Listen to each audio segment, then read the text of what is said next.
Bonjour et bienvenue. Aujourd'hui, on plonge dans l'infiniment petit pour comprendre l'infiniment grand. Imaginez un proton. Hmm. C'est si petit. Euh, il en tiendrait 500 milliards sur le simple point d'un i. C'est fou, non? C'est une échelle difficile à concevoir, oui. Et c'est notre point de départ pour explorer les origines de l'univers, en s'appuyant sur le texte pour construire un univers. L'idée, c'est de saisir les concepts clés du Big Bang. Tout à fait. Et ça commence par une idée assez abstraite, la singularité. La singularité, c'est-à-dire Ben, imaginez tout, absolument tout ce qui compose notre univers matière, énergie comprimé en un point. un point. Oui, un point sans dimension. Et le truc important, c'est qu'il n'y a rien autour. Pas d'espace, Pas d'espace autour. ni de temps avant. Exactement. Il n'y a pas d'avant la singularité, ni d'extérieur. La singularité, ce n'est pas un objet dans l'univers. C'est elle qui... C'est elle qui crée l'espace et le temps en apparaissant et en s'étendant. L'univers fabrique son propre contenant, si tu veux. D'accord. Vertigineux comme concept. Et ensuite, il y a cette fameuse expansion, le Big Bang. Mais ce n'est pas une explosion classique, c'est ça? Non, pas du tout. Faut pas imaginer une bombe qui explose dans un espace vide. C'est l'espace lui-même qui se dilate. Très très vite. Une dilatation de l'espace. Ok. Et ça va très vite. Extrêmement vite au début. Et quasi immédiatement, les forces fondamentales que l'on connaît, la gravité, l'électromagnétisme, etc., elles apparaissent. Et en à peine 3 minutes, c'est ça, l'univers fait déjà des millions de milliards de kilomètres, oui, et 98% de toute la matière ordinaire est créée, surtout de l'hydrogène et de l'hélium. Un peu de lithium aussi. 98% en 3 minutes. C'est incroyable. Et tout ça, il y a environ 13,7 milliards d'années. C'est l'âge qu'on estime, oui. Et pendant longtemps, ça restait une théorie assez spéculative, jusqu'à une découverte majeure. Ah oui, bah. Dans les années 60. Une histoire assez cocasse, en fait.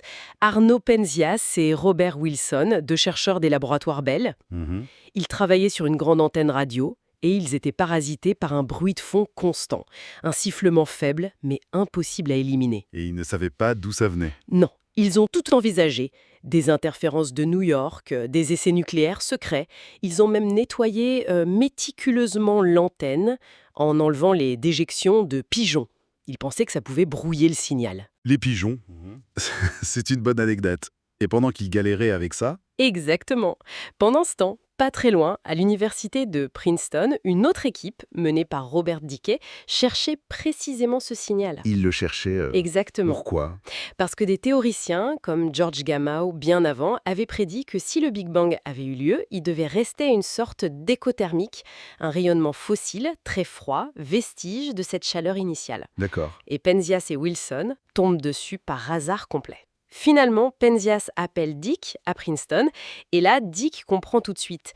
La légende dit qu'il a raccroché et dit à ses collègues « Bon les gars, on s'est fait griller la politesse ». Incroyable. Ils avaient trouvé le premier rayonnement de l'univers, sans le savoir. C'est ça, le rayonnement fossile cosmologique, la plus vieille lumière qu'on puisse voir. Ils ont eu le prix Nobel pour ça. Apparemment, Penzias a vraiment compris la portée de sa découverte en lisant le New York Times qui l'annonçait. C'est fou. Et ce bruit, ce rayonnement, on le capte encore? Absolument. Il baigne tout l'univers. D'ailleurs, une petite partie du brouillard qu'on voyait sur les vieilles télés analogiques quand elles n'étaient pas sur une chaîne, Ah oui. c'était ça. C'était le rayonnement fossile. Bon, plus tard, le modèle s'est affiné, notamment avec Alan Guth en 1999. L'inflation cosmique. Oui, l'inflation. Pour expliquer certains problèmes, comme l'uniformité surprenante de l'univers à grande échelle, Guth propose une phase d'expansion encore plus rapide, mais vraiment fulgurante, juste après la singularité. Genre à 10 puissance moins 30 secondes. Encore plus rapide. Oui, exponentielle. Ça aurait aplati l'univers et amplifié de minuscules fluctuations quantiques qui seraient devenues les germes des futures galaxies. C'est aussi pendant cette phase que les particules et forces élémentaires se seraient vraiment différenciées. D'accord. Ça nous amène à une autre idée assez troublante du texte. Cet univers qui semble parfaitement réglé pour nous. Ah oui, le fine-tuning, l'ajustement fin, c'est un concept que Martin Rees a beaucoup exploré. Il parle de 6 nombres fondamentaux, des constantes physiques. Comme quoi, par exemple? Prends la force nucléaire forte, celle qui lie les protons et les neutrons. Ou encore, l'efficacité avec laquelle l'hydrogène fusionne en hélium dans les étoiles. C'est environ 0,07% de la masse qui est convertie en énergie. 0,07%. Si ce chiffre était jusqu'un tout petit peu différent, disons 0,006%, les protons ne pourraient pas bien s'assembler. Pas de chimie complexe. S'il était à 0,008%, la fusion serait trop rapide, l'hydrogène aurait brûlé trop tôt.